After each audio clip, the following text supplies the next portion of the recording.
Now, just so you guys know, the Israeli government is actually very, very supportive of cannabis research. $2 million were allocated in January to back studies on the growth of medical marijuana. All right, turning now to another interview. The basic piston engine that powers your car is about to get a major overhaul for the first time in 150 years.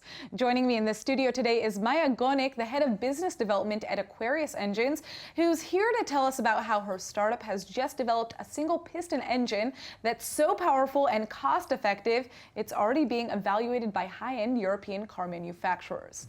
Thank you so much for coming in, Maya. Thank you for having me. All right, so let's begin. Tell us about the piston engine. Why have there been no major changes?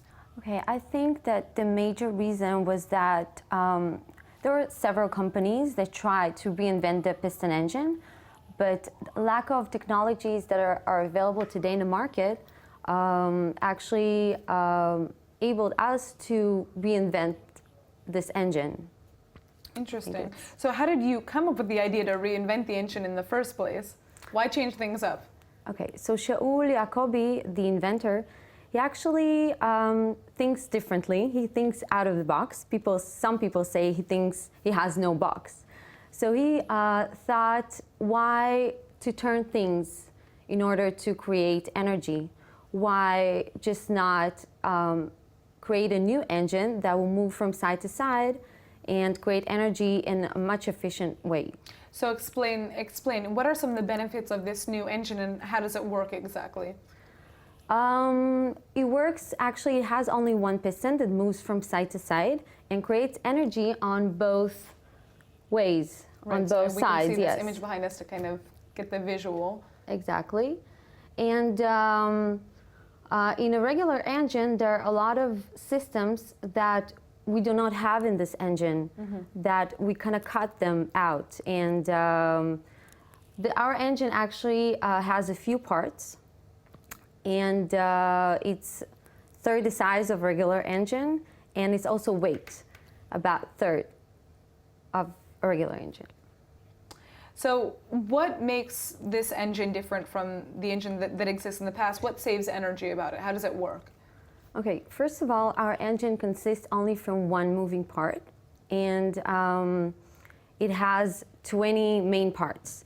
And current engines in the market, they usually have dozens of moving parts and more than 150 parts overall. In our engine, basically, it moves from side to side and creates energy on both sides. In current engines, a movement from side to side creates only one positive action. And in our engine, a movement from side to side creates two positive actions, which makes our engine efficient twice as much as what we have in the market today. Yeah. Interesting. So what does that mean when when you're comparing it to the traditional engine? How much energy is it saving? What are the numbers that we're looking at? Let's say if you're in your car, you will be able to drive twice the distance that you're driving today, let's say. Wow, it's amazing. Yeah. Now, is this on the same tank? On the same tank, which is huge. I mean, because that's so positive for the environment as well, right? Exactly. It means that we're using less gas. And what is the cost of an engine like this? I mean, is it more expensive to implement in a car? Is that something that may challenge you guys in kind of selling the engine to different car manufacturers? Actually, we have less parts, so it's going to be significantly cheaper than existing engines. Yeah. Wow. Wow, it seems like you guys have created something that is really going to change the automotive world, and I'm excited to learn more about this, and I hope that one day I'll be driving a car that has one of these engines inside, because it certainly seems to be helping the environment. So thank you so much for coming in. Thank you for having me.